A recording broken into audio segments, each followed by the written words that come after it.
नमस्कार। प्रोफेसर अभय दुबे सर के साथ साप्ताहिक बातचीत में आपका स्वागत है। वैसे ये शो आनंद वर्धन जी का है, लेकिन आज वो उपलब्ध नहीं थे तो मैं सर से बात करूंगा। सर, बहुत स्वागत है आपका। और हम लोग एक पूरे सप्ताह का जो खाका खींचते हैं, उसमें सर जो सबसे ताजी घटना है वो ये है कि जो राम मंदिर में चोरी का प्रकरण था, चढ़ावा चोरी का, उसमें फाइनली एफआईआर हुई 8 लोगों के खिलाफ। और जो 8 लोग नामजद किए गए हैं वो कोई बहुत हायर ऑफिशियल्स नहीं है, छोटे मोटे ड्राइवर या जो वहां के कारिंदे हैं वही हैं। लेकिन एक खबर फिर से कल हुई कि वहां के जो अनिल मिश्रा और जो चंपत राय, जो सबसे बड़ा नाम चल रहा था, जो जनरल सेक्रेटरी हैं उस ट्रस्ट के, उन्होंने इस्तीफा दे दिया। इस्तीफा देने को लेकर के कई तरह की बातें हैं। कई लोगों का है कि भाई कि ये मॉरल ग्राउंड्स पर उन्होंने दे दिया है, कुछ लोग कह रहे हैं कि दबाव ज्यादा था इसलिए कर दिया है, कुछ लोगों का कहना यह है कि चूंकि अब ये पकड़े गए हैं, हो सकता है इन लोगों का नाम अपने बयानों में या अपने जब इनका मुकदमा चलेगा, पुलिस पूछताछ करेगी तो उसमें जो इनका नाम ले सकते हैं और ये मतलब मुकदमे में इनका भी नाम आ सकता है, इसलिए इनको इस्तीफा दिलवाया गया है। आप सर कैसे देखते हैं इस पूरे मसले को, इन दोनों को खासकर इस्तीफे को लेकर के कि इनका इस्तीफा क्यों कराया गया है? देखिए, पहली बात, कल इस्तीफे की खबर आई, फिर बीच बीच में ये भी आने लगा कि नहीं शायद इस्तीफा नहीं हुआ है। अभी ये मामला बीच में अटका हुआ है। भाई अगर उन्होंने इस्तीफा दे दिया है तो इस बात को स्पष्ट रूप से कहने में क्या हर्ज है? कहना चाहिए कि इस्तीफा हो गया है, खत्म हो गई बात। फिर उसके बाद में उनका जो आधिकारिक कारण होगा, इस कारण से वो कारण बता रहे हैं, हम लोग उसका अपना मतलब निकालेंगे और हम लोग उसका विश्लेषण करेंगे कि भाई उन्होंने इस्तीफा दिया तो क्यों दिया, क्या ये दोष मानने वाली बात है कि दोष उन्होंने मान लिया है और उन्होंने इस्तीफा देके, या उन्होंने कोई अधिकारियों के साथ में या भाजपा के या संघ के आला कमान के साथ में कोई समझौता किया है कि हम इस्तीफा दे देंगे, हमारा नाम पुलिस रिपोर्ट में ना आए, या इस्तीफा देने के बाद इन्हें गिरफ्तार किया जाएगा ताकि ये कहा जा सके कि ये संघ, ये जो राम जन्मभूमि ट्रस्ट है, राम मंदिर ट्रस्ट है, उसके पूर्व पदाधिकारी थे, वर्तमान पदाधिकारी की गिरफ्तारी नहीं दिखाना चाहते होंगे। बहुत सारी बातें कही जा सकती हैं, बहुत तरीके से इन चीजों को परिभाषित किया जा सकता है, समझा जा सकता है। लेकिन ये सब तभी किया जा सकता है जबकि हमें अधिकृत रूप से पता चले कि उनका इस्तीफा हुआ है कि नहीं हुआ है। देखिए, चंपत राय कोई छोटी मोटी चीज नहीं है। वो विश्व हिंदू परिषद के अंतर्राष्ट्रीय उपाध्यक्ष हैं। वो विश्व हिंदू परिषद के जो एक तरह से सर्वे सर्वा थे और बहुत बड़ी हस्ती थे, अशोक सिंघल, उनके प्रमुख लेफ्टिनेंट थे चंपत राय। तो अशोक सिंघल के देहांत के बाद में विश्व हिंदू परिषद की और राम मंदिर की सारी जिम्मेदारी उनके ऊपर आई। जब राम मंदिर बन गया, या उससे पहले जो सुप्रीम कोर्ट के आदेश पे उनका ट्रस्ट बना था, उस ट्रस्ट का सर्वे सर्वा भी संघ परिवार द्वारा उन्हें बनाया गया। तो वो एक बड़ी हस्ती है, राष्ट्रीय स्वयंसेवक संघ की जो हायरार्की है उसके अंदर बड़ी हस्ती है। अनिल मिश्रा वगैरह बड़ी हस्ती नहीं है, लेकिन जो गोपाल राव हैं वो कर्नाटक से आए हैं, कर्नाटक में हुबली के रहने वाले हैं। उनको वहां से अयोध्या लाकर ट्रस्ट का विशेष सदस्य बनाया गया और उनके पीछे दत्तात्रेय होसबोले की हस्ती है। दत्तात्रेय होसबोले को माना जाता है कि वो वेटिंग इन सरसंघ चालक हैं। मतलब अब वो जब मोहन भागवत जी सरसंघ चालक नहीं रहेंगे किसी वजह से, तो होसबोले साहब उनका स्थान लेंगे। अभी बीच में गोपाल राव जी पुलिस के हिदायतों का उल्लंघन करते हुए कर्नाटक गए भी थे और होसबोले साहब से मिलकर उन्होंने यहाँ की पूरी रिपोर्ट वगैरह भी उनको दी थी।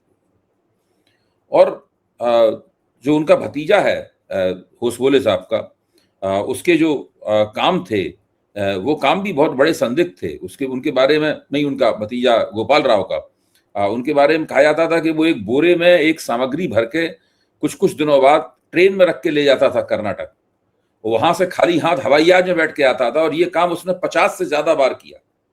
अब उसमें क्या सामग्री होती थी बोरा भर के, किसी को कुछ नहीं पता है। लेकिन ये सारे की सारी जानकारियां जब एसआईटी जांच करने के लिए वहां पहुंची तो विभिन्न गवाहों ने, विभिन्न लोगों ने एसआईटी को दी और एसआईटी के जरिए वो जानकारी लीक की गई और वो भास्कर में प्रकाशित हुई, जहां मैंने उसको पढ़ा।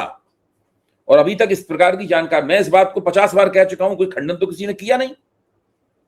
इसका मतलब यह है कि उसका खंडन करने वाली हैसियत नहीं है इन लोगों की। वो कहीं ना कहीं जानकारी रिकॉर्ड पे एसआईटी के दर्ज हो गई है और उसको योगी आदित्यनाथ वगैरह ने इन तमाम चीजों को दबा रखा है। वो उसका खुलासा नहीं होने दे रहे। जो एक बार लीक हो गया वो हो गया धोखे से। तो ये इस तरीके से पूरा मामला हो रहा है। अब आप आइए कि जिन 8 लोगों को गिरफ्तार किया गया, जेल भेज दिया गया। आपकी इस बात से पूरी तरह मैं सहमत हूं कि ये सब छुटभइये थे। अच्छा, क्या ये 8 छुटभइये इतने बड़े पैमाने पर हुए बहुमुखी घोटाला, मैं बहुमुखी घोटाला बोल रहा हूं, बहुमुखी घोटाले की रकम हजम कर सकते थे? अब ये घोटाला बहुमुखी कैसे है, इसकी मैंने एक थोड़ा बहुत, मेरा गणित बहुत अच्छा नहीं है, लेकिन मुझे इच्छा हुई कि मैं जरा इसकी गणितीय जांच पड़ताल करूं। तो मैंने एक गणितीय जांच पड़ताल की है जो मैं आपको बताता हूं। देखिए, मेरा अपना मानना यह है कि जो राम मंदिर के 40 दान पात्र हैं, उनसे 200 से 500 करोड़ रुपए के बीच में कोई रकम उड़ाई गई है। उसके बाद में मंदिर बनने से पहले उसके लिए जो जमीनें खरीदी गई और 5 वर्ष की अवधि में जमीनें खरीदी गई हैं धीरे धीरे करके, इन जमीनों में 300 से 400 करोड़ रुपए की रकम इन जमीनों की खरीद में पार की गई। इसके बाद में जब मंदिर बनना शुरू हुआ, श्री नृपेंद्र मिश्र की अध्यक्षता में, देख रेख में उनकी, तो हर टेंडर के ऊपर और उसके भुगतान के ऊपर 40% कमीशन खाया गया। मंदिर की कुल लागत है 1900 करोड़ रुपए से लेकर 2150 करोड़ रुपए के बीच में। अभी तक जितना मंदिर बना है, अभी पूरा नहीं बन पाया है, अभी कुछ और बनेगा, जितना मंदिर बना है उसमें 1600 करोड़ रुपए का भुगतान हो चुका है। अगर इसमें इसका आप 40% निकालें तो 640 करोड़ बैठता है। तो 640 करोड़ रुपए का घोटाला ये हो गया। तो 200 से 500 करोड़ का घोटाला वो, 300 से 400 करोड़ का घोटाला जमीन वाला, और 640 करोड़ का घोटाला कमीशन वाला, कमीशनखोरी वाला। तो हम 500 करोड़ छोड़ देते हैं, हम 200 करोड़ का अंक लेते हैं, 400 करोड़ छोड़ देते हैं, हम 300 करोड़ का अंक लेते हैं। 640 करोड़ के अंक पे मैं बिल्कुल कायम हूं, वो बिल्कुल सही है, उसमें कम ज्यादा है नहीं कोई। तो ये कुल मिलाकर 1000 करोड़ रुपए से ज्यादा का घोटाला हो गया। ये 1140 करोड़ का घोटाला हुआ, मैं ऐसे 1000 करोड़ रुपए प्लस का घोटाला कहता हूं। आप बताइए, जो नोट गिनने वाले थे, कोई ड्राइवर था, कोई छुटभैया था, ये सब लोग जो हैं, ये सब लोग कोई 1140 करोड़ रुपए घोंट सकते हैं? इनमें इतनी दम है क्या? अच्छा, मान लीजिए कि ये लोग भी घोटाले में शामिल रहे होंगे, मैं मानने की बात कर रहा हूं, तो ज्यादा मान लीजिए एक व्यक्ति ने बहुत ज्यादा शातिर होगा, बहुत चालाक होगा, बहुत उसे मौका मिला होगा, तो 4 करोड़, 5 करोड़, 6 करोड़, 10 करोड़ रुपए खाया होगा एक आदमी ने। आप ये भी मान लीजिए कि हर व्यक्ति ने 10-10 करोड़ रुपए खाया, तो ये लोग मुश्किल से 80 करोड़ रुपए खाया होगा इन लोगों ने। इनके पास से 79-80 लाख की रकम भी बरामद हुई है, कैश भी बरामद हुआ है इन लोगों से। अब मान लीजिए 80 से 100 करोड़ रुपए इन लोगों ने खा लिया। बहुत होता है इतने छुटभइयों के लिए 10 करोड़ रुपए की रकम, उसमें सारी जिंदगी उनकी मकान बनवा लेते हैं, कोई छुटपुटिया होटल बनवा लेते हैं, और उनकी एक आध बढ़िया कार खरीद लेते हैं, और उनकी ऐशो इशरत होने लगती है। आप ये भी मान लीजिए, मैं कम करके आंकड़ा, चलिए 200 करोड़ रुपए खा लिया होगा उन्होंने, तब भी 1000 करोड़ से ज्यादा की रकम जो घोटाले में खाई गई अनअकाउंटेड फॉर है। उसके बारे में नहीं पता है कि वो रकम कहां गई। अच्छा, अब आप आइए, ये जो घोटाला की टीम जो 8 लोगों की पकड़ी गई है, इसके ऊपर के लोग कौन थे? श्रीमान चंपत राय, श्रीमान अनिल मिश्र और श्रीमान गोपाल राव। क्या इन 3 लोगों ने ये 1000 करोड़ रुपए से ज्यादा की रकम खा ली? ज्ञानेश जी, क्या इन 3 लोगों ने 1000 करोड़ रुपए से ज्यादा रकम खा ली? मैं मानता हूं इन लोगों ने भी कुछ खाया होगा, खिलाया होगा लोगों को, लेकिन ये सारी रकम अकेले नहीं टकार सकते। तो उस पूरे मसले का यक्ष प्रश्न यह है कि घोटाले की इतनी विशाल रकम कहां गई? कौन सा बड़ा विशाल पेट है इसके अंदर घोटाले की ये रकम समा गई?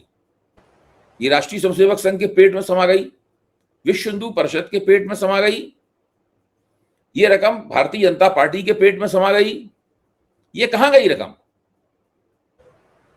ये एक बहुत बड़ा मसला है। अच्छा, दूसरे, हिंदुस्तान में बड़े बड़े घोटाले हुए हैं जवाहरलाल नेहरू के जमाने से लेकर और अभी तक। 10,000 करोड़ रुपए का घोटाला तो अकेला नरेंद्र मोदी की स्किल मिनिस्ट्री में हुआ घोटाला, उससे ही घोटाला कम है, 1000 करोड़ का ही घोटाला लग रहा है ये।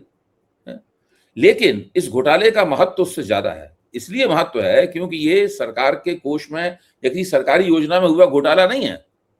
ये हिंदू श्रद्धालुओं द्वारा अपने गाढ़े पसीने की कमाई से दिए गए दान में से किया गया घोटाला है। ये दिए गए चंदे में से किया गया घोटाला है ये, इसलिए इसका महत्व बहुत है। और ये राम मंदिर एक राजनीतिक प्रोजेक्ट था।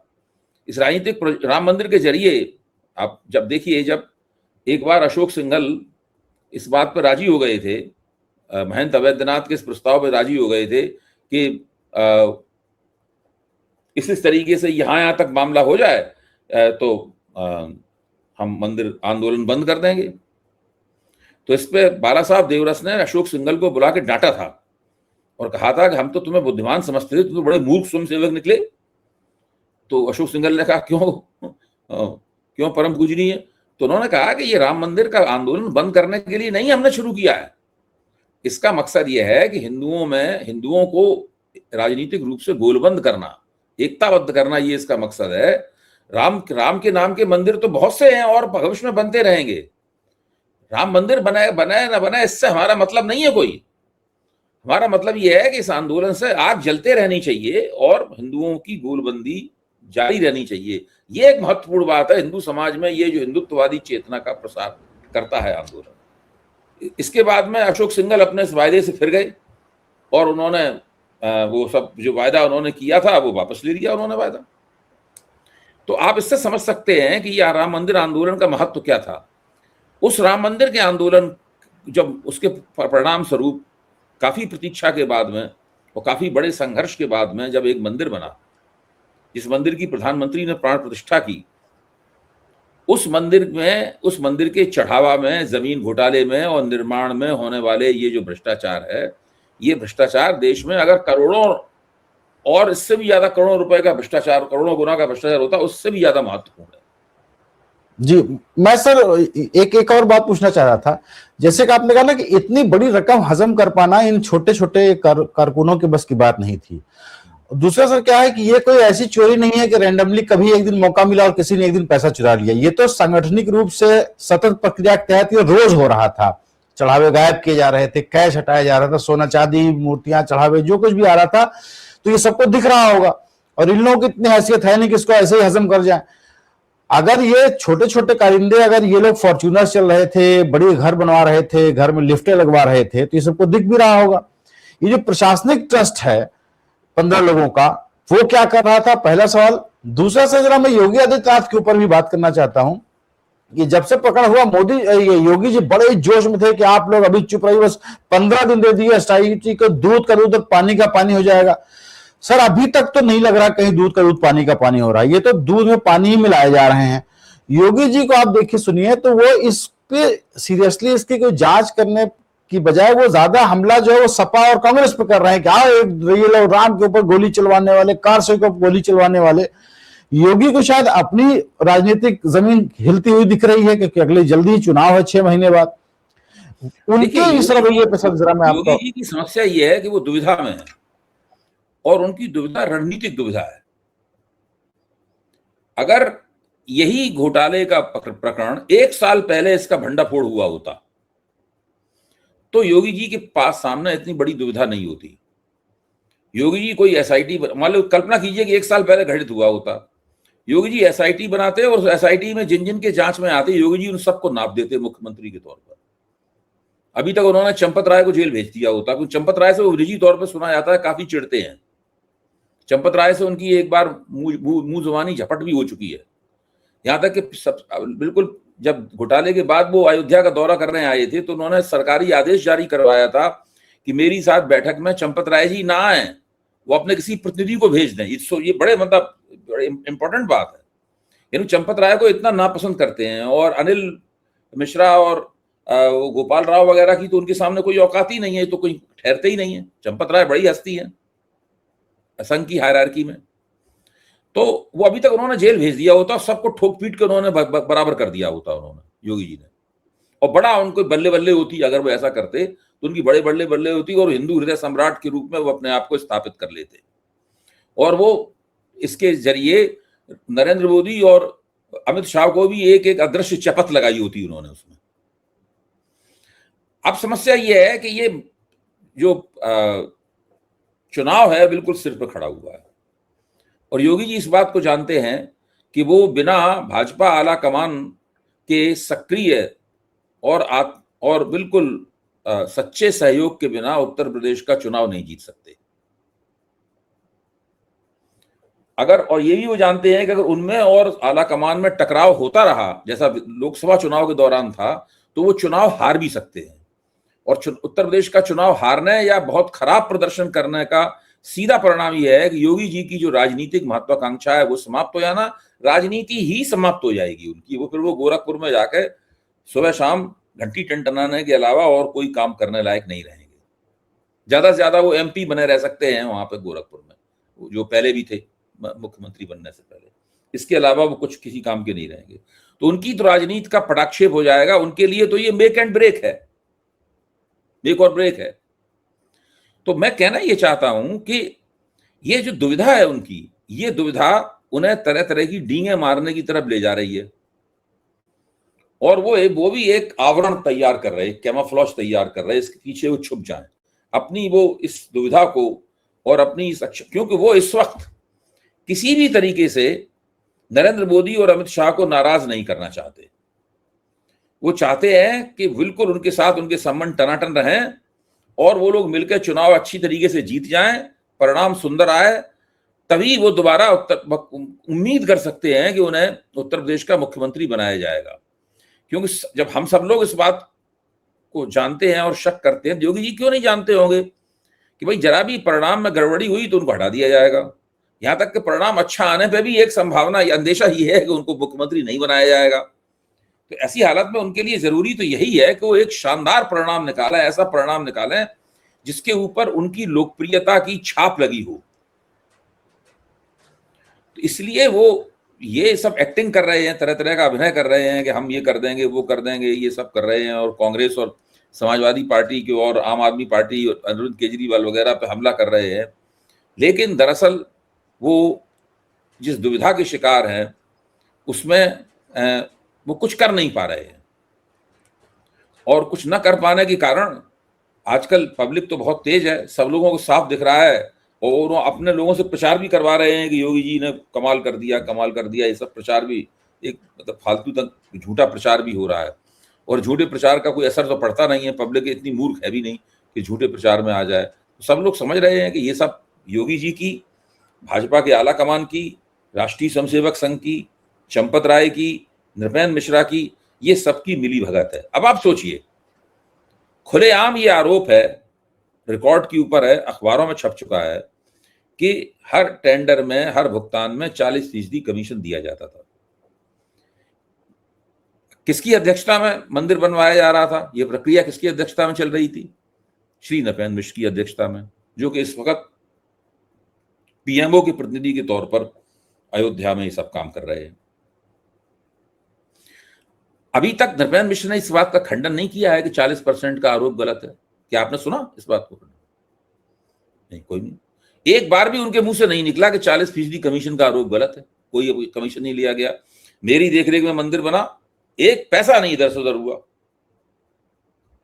क्योंकि वो जानते हैं अगर जैसे ही वही आरोप ये करेंगे, वैसे ही न जाने कितने साक्ष्य पेश कर दिए जाएंगे कि ये तो पैसा खाया गया, तब उनका क्या मुंह रहेगा। आप देखिए, वो खुद भी इसके अंदर दोषी हैं।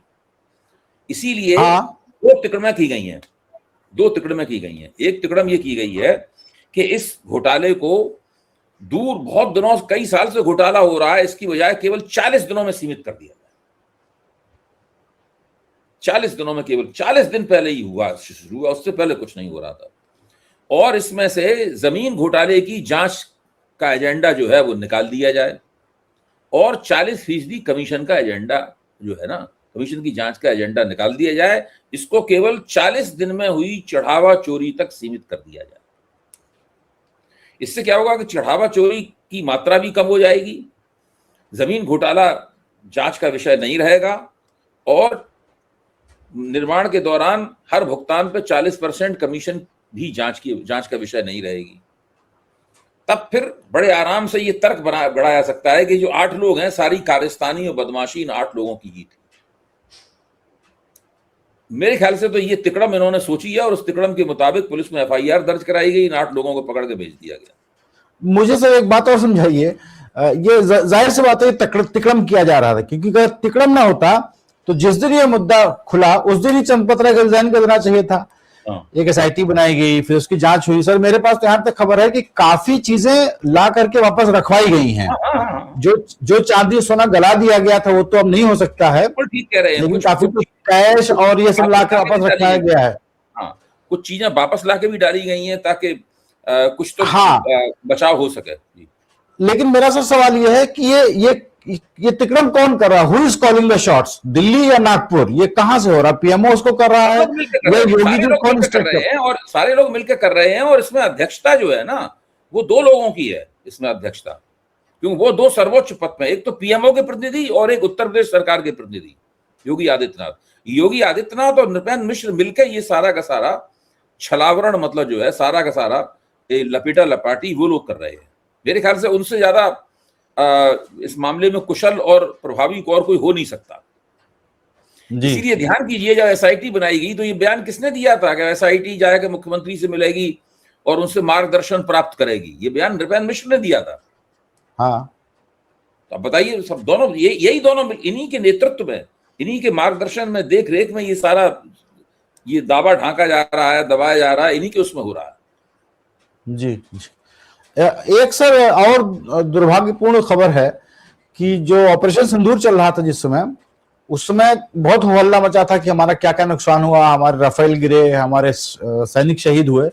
लेकिन राजनाथ सिंह ने सर जुलाई महीने में पिछले साल आकर के ये कहा सदन के पटल पे कि नहीं, हमारे किसी की क्षति नहीं हुई है, कोई हमारा सैनिक शहीद नहीं हुआ है। और आपको ये पूछना चाहिए कि हम पूछिए हमारे लोगों ने पाकिस्तान के कितने जहाज गिराए, बड़ी बड़ी बातें उन्होंने कही, साफ साफ मना किया कि हमारे यहाँ कोई सैनिकों की क्षति नहीं हुई। सर अब खबर आई है कि 6 लोग उस समय शहीद हुए थे और अब उनके नाम जो समर स्मारक की वेबसाइट है उस पर आ गए हैं और फाइनली उनको जो है ये मान लिया सरकार ने कि हाँ ये लोग शहीद हुए थे।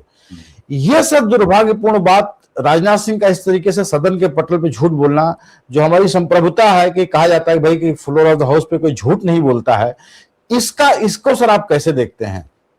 देखिए, बहुत दुख की बात है, ये बहुत ही दुख की बात है। सवेरे इस खबर को पढ़ के मेरा हृदय विदीर्ण होगा, मैं ईमानदारी देता हूँ। मेरा मानना यह है कि इन लोगों ने झूठ बोला सदन में, लेकिन फौज की तरफ से इनके ऊपर लगातार दबाव पड़ रहा होगा, क्योंकि वो लोग तो फौज में थे, उसमें एक अग्निवीर भी था, उसमें एक अग्निवीर भी है उसके अंदर है।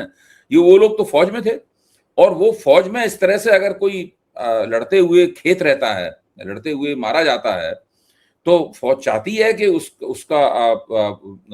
उसको स्वीकार किया जाए, उसको सार्वजनिक किया जाए और उसको यथा योग्य सम्मान प्रदान किया जाए उसको। ये फौज चाहती है। फौज इन चीजों को गुप्त क्यों करना चाहेगी? ये तो फौज की परंपरा के मुताबिक नहीं, और फौज परंपराओं के आधार पर चलती है। फौज को इस बात से क्या मतलब है कि किसकी राजनीतिक गोटी लाल हो रही है, किसकी राजनीतिक गोटी पीली हो गई है, किसकी काली हो गई है, किसकी हरी हो गई है, इसको फौज को इससे क्या मतलब है? मेरा मानना है कि फौज की तरफ से इनके ऊपर दबाव लगातार पड़ा होगा, जिस दबाव में आके इन लोगों को इसकी घोषणा करनी पड़ी। वरना ये लोग उस वक्त जो उन्होंने मना किया था उसी पे टिके रहते, उसकी घोषणा नहीं करते। अब हम और आप कुछ भी कहते रहें, इनकी तरफ से, इनके राजनीतिक नेतृत्व की तरफ से कोई जवाब ही नहीं आएगा। इनके प्रवक्ता इस सवाल पे बोलेंगे ही नहीं, गोदी मीडिया ये सवाल नहीं उठाएगा, और सबसे कह दिया गया होगा कि इस पे कुछ नहीं बोलना है। अब तो अखबारों में ऊपर सबकी तस्वीरें छप गई हैं और गोदी मीडिया कुछ बोलेगा नहीं, हम और आप बोलते रहेंगे। कोई एक आध हो सकता, कोई अखबार में कोई टीका टिप्पणी कर दे, उसके बाद ये मामला दबा दिया जाएगा। ये मामला दरअसल दबाया जा चुका है, क्योंकि जिस तरह हम और आप चर्चा कर रहे हैं, मैंने तो इस तरह की चर्चा भी कहीं नहीं सुनी। कोई चर्चा नहीं कर रहा है इस सवाल के ऊपर। और भारतीय जनता, मुझे तो उम्मीद नहीं है, शायद संदीप चौधरी ऐसे जो पत्रकार हैं, जो कि हिम्मती हैं, जिनके आलोचनात्मक मानस का क्षय नहीं हुआ है, और इसी तरह के कोई जो अपवाद स्वरूप पत्रकार बचे हैं, उनको वो इस बात की चर्चा कर दें भले, और उसमें रक्षा मंत्री का संसद में दिया हुआ बयान भी सुनवा दें, क्योंकि वो तो रिकॉर्ड के ऊपर है, और उसके बाद इन 6 लोगों की तस्वीर भी दिखा दी जाए और सवाल भी उठा दिया जाए। पर इसके अलावा सर, और मुझे तो नहीं लगता कि इसमें कुछ हो पाएगा। लेकिन सर मैं एक बात नहीं समझ पाया कि ये मामला छुपाया कैसे गया। आखिर वो 6 लोग जब शहीद हुए होंगे तो उनकी अंत्येष्टि हुई होगी, उनका प्रोटोकॉल से उनकी बॉडी घर आई होगी, मीडिया को छोड़ दिया कि मीडिया ने नहीं, लेकिन कहीं घर वालों ने भी कोई आवाज नहीं उठाई, विपक्ष को भी किसी की हवा नहीं लगी। ये कैसे इतना गुपचुप हो गया ये? नहीं, अभी तक इस चीज को शुरू में देखिए, शुरू में राष्ट्र हित के नाम पे बहुत चीजें दबाई जा सकती हैं। शुरू में राष्ट्र हित के नाम पे बहुत चीजें दबाई गई होंगी और ये भी कहा गया होगा कि आगे जाके सब इनको यथायोग्य सम्मान प्राप्त होगा, आप चिंता मत कीजिए। लेकिन अभी राष्ट्र हित का तकाजा ये है कि हम लोग ये कहें कि हमारी कोई क्षति नहीं हुई, जो कुछ क्षति हुई है वो सब पाकिस्तान की हुई है और हमारी बल्ले बल्ले है, हमने एक आउटराइट विक्ट्री पाकिस्तान के ऊपर हासिल कर ली। इसीलिए भारत की तरफ से आज तक ये नहीं बताया गया है कि भाई आपकी ये तो माना गया कि विमान गिर गए, लेकिन कितने विमान गिरे नहीं आया सामने आज तक। उसी पैटर्न पे ये था, कितने लोग मारे गए, कोई नहीं मारा गया, अब बता दिया, बस अब आप चाहिए, बता दिया हमने उनको, जो कुछ उनको सम्मान वगैरह सम्मानित करना होगा वो कर दिया जाएगा, काम खत्म हो गया। तो ये इन लोगों का, भारतीय जनता पार्टी वालों का बहुत ही शर्मनाक रवैया है। ये लोग हर चीज को अपने मन से तोड़ते मरोड़ते हैं, इनको गिरेबान को पकड़ के कोई झकझोर नहीं पाता, क्योंकि मीडिया इनके कब्जे में है और भारत के बुद्धिजीवी कब्जे में। अब तो तमाम जो बुद्धिजीवी हैं उनके मन में एक डर और है, इस डर की भी हमें और हमारे आप जैसे लोगों को व्याख्या करनी चाहिए, बहुत महत्वपूर्ण बात है ये। उनके बाद वो सब देख रहे हैं कि ये बहुत बुरी सरकार चल रही है, ये लोग झूठ बोलते हैं और बुद्धिजीवियों को इनके जो किसी जमाने में उत्साह के साथ इनका समर्थन करते हैं तो उनको ये सब बातें बुरी भी बहुत लगने लगी। लेकिन वो इस बात से भी डरते हैं कि अगर वो खुल के आ जाएंगे और वो बोलने लगेंगे जोर जोर से इन लोगों के खिलाफ, जैसे हम लोग बोलते हैं, तो फिर इनके खिलाफ एंटी इनकम्बेंसी और बढ़ जाएगी और ये सरकार हार जाएगी चुनाव बुरी तरीके से। तो वो ये कोई नहीं चाहता कि ये लोग चुनाव हार जाएं, क्योंकि सब लोग आराम से मतलब कंफर्टेबल हो गए हैं, आरामदेह तरीके से इनके शासन में वो सत्ता को तरह तरह से भोग रहे हैं, सबकी मौज है। और अभी तक वो समर्थन भी करते थे तो जिम्मेदारी भी बन गई है कि वो उनकी आगे रक्षा करें। बड़ा मुश्किल होता है कि आप 10 साल तक किसी का समर्थन करते रहें और अचानक उसके खिलाफ हो जाएं। बहुत कम लोग ही ऐसा कर पाते हैं। अब तो इस तरह की बात होती है कि भाई जीडीपी के आंकड़े धोखाधड़ी से भरे हुए हैं, ये इन लोगों ने इस तरह के आंकड़े बना दिए। मोदी जी बेचारे क्या करें, मोदी जी कितना काम करते हैं, वो दिन रात तरह तरह के कामों में लगे रहते हैं, तो उन्हें इन आंकड़ों पर भरोसा करना पड़ता है। मोदी जी को भरमाने के लिए ये आंकड़े तैयार किए गए हैं। मतलब इस तरह की बातें कर रहे हैं बुद्धिमान लोग, जो सरकार की आलोचना कर रहे हैं लेकिन मोदी जी को बचाने में लगे हुए हैं। 2 लोगों को लगातार बचाया जा रहा है, एक तो नरेंद्र मोदी को और दूसरे राष्ट्रीय स्वयंसेवक संघ को। तो अब सर एक आखिरी सवाल है जो उत्तर प्रदेश की सही जुड़ा हुआ है। हम लोग अक्सर सुनते थे कि कांग्रेस सब संगठन ये बदलाव कर रही है, वो बदलाव कर रही है, वो बदलाव तो कुछ खास दिखता नहीं है। लेकिन एक नया बदलाव जो अभी आया है स्पेसिफिक, वो जो उत्तर प्रदेश के प्रभारी हैं कांग्रेस की तरफ से, वो पहले अविनाश पांडे हुआ करते थे, अब वो राजेंद्र पाल गौतम जी को लाए हैं, जो कि कांग्रेस के एससी डिपार्टमेंट के हेड हैं और उत्तर प्रदेश के प्रभारी होंगे। आपको लगता है सर कि कांग्रेस के इस कदम से कुछ एससी वोट कांग्रेस की तरफ जुड़ सकता है? क्योंकि राहुल गांधी काफी मेहनत करते रहते हैं इस टाइप की एससी को जोड़ने की, या दलितों के लिए कुछ अम्बेडकर को लेकर। दलित वोटों का एक हिस्सा कांग्रेस में जा सकता है। और इसमें सबसे बड़ी बात यह है कि दलित वोटों की जो सबसे बड़ी दावेदार थी बहुजन समाज पार्टी, वो राजनीतिक रूप से निष्क्रिय हो गई है। उसके राजनीतिक रूप से निष्क्रिय होने पर दलित वोट जो है वो फ्लोटिंग हो गया है। दरअसल जहां जहां बीएसपी के उम्मीदवार खड़े होंगे वहां दलित वोट जाएगा उनको, इसमें कोई शक की बात नहीं। उतना नहीं इतना पहले जाता, लेकिन कुछ न कुछ या अच्छे खासे पैमाने पर उन जगहों पर जब प्रभावी उम्मीदवार उनके होंगे, डमी उम्मीदवार ना हो, प्रभावी हो, वहां दलित वोट जाएगा उनको। लेकिन बचा हुआ दलित वोट जो है ना, वो कांग्रेस और भाजपा के बीच में बटेगा। तो कांग्रेस की कोशिश ये होगी कि ज्यादातर दलित वोट जो बहुजन समाज पार्टी में न जाए, वो ज्यादातर दलित वोट उनको मिले, ये उनकी कोशिश होगी। तो उस चीज को सुनिश्चित करने के लिए उन्होंने राजेंद्र पाल गौतम को बनाया है। तो मेरे ख्याल से ये एक रणनीतिक रूप से उचित कदम इसको माना जा सकता है। अब ये कितना प्रभावी होगा, गौतम साहब कितनी मेहनत करते हैं, कितना वो दलितों के बीच में दौड़ धूप करते हैं, या उनके पास एक दलित चेहरा दिखाने के अलावा भी कुछ है दलित वोटरों को कहने के लिए। ये सारी चीजें हम लोगों को देखनी पड़ेंगी कि ये केवल एक कॉस्मेटिक चेंज है, केवल एक दिखावटी परिवर्तन है, या इस परिवर्तन के अंदर कुछ सांगठनिक दम भी है इसके अंदर। ये धीरे धीरे करके हम लोगों की समझ में आएगा। हाँ, क्योंकि राजेंद्र पाल गौतम जी रहने वाले उत्तर प्रदेश के हैं, मतलब गोंडा जिले में उनकी पैदाइश है, लेकिन ज्यादातर उनका कार्यक्षेत्र दिल्ली रहा है। हाँ, तो अब देखना पड़ेगा कि उत्तर प्रदेश में कितने प्रभावी होते हैं। ठीक है, वो कर सकते हैं काम वहां पर, और अगर कांग्रेस आला कमान उनकी पीठ पे हाथ रखे, उनको एक तरह की सक्रियता, उनको सक्रिय करने का कोई एक कार्यक्रम उनको दिया जाए कि आप इस तरीके से मूव कीजिए, सक्रिय होइए, लोगों से मिलिए, आप दलित वोटरों के साथ में आपकी अन्योन्य क्रिया हो, आपकी बातचीत हो, तो उसमें कुछ हो सकता है, ऐसी बात नहीं है। जी, तो सर आज के लिए सर समय इतना ही था, और हमसे बात करने के लिए धन्यवाद, और दर्शकों का भी बहुत बहुत धन्यवाद। Thank you so much sir. नमस्कार।